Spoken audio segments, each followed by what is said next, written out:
Hey everyone. When I was in the 3rd grade, my class did a fundraiser for MS research, multiple scoliosis. Rodney Benjamin raised the most money of anyone in our entire class. His mother had already been diagnosed with MS.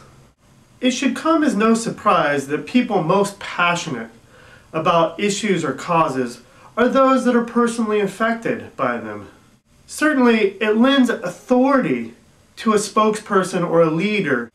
It's no surprise that the leaders in the women's movement are women, or that the most outspoken opponents of Proposition 8 are gay people.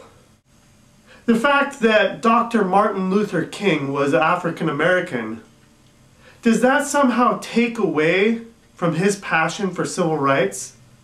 Can we dismiss it as being self-serving? Well, certainly not.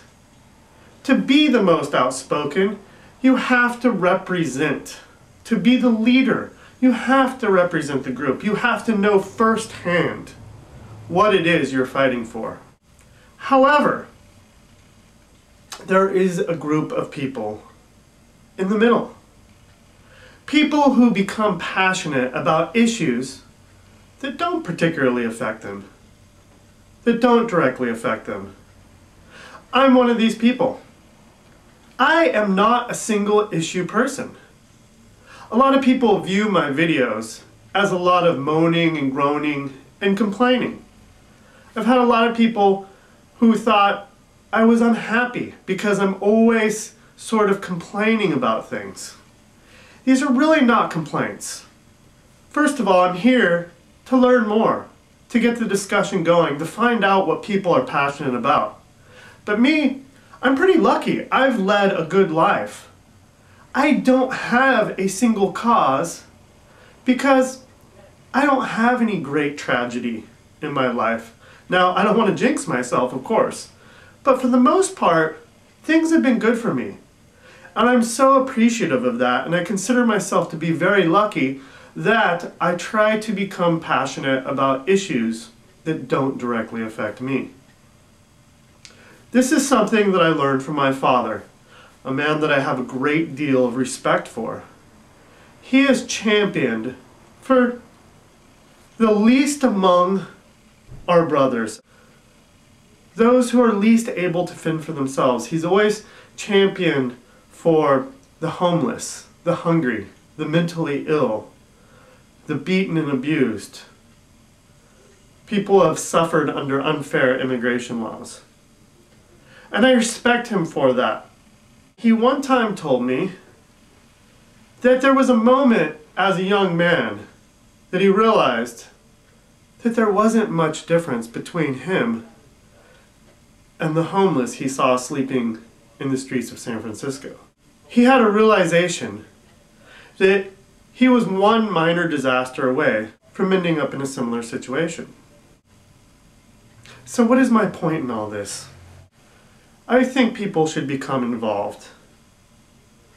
Don't wait until you are a victim of circumstance.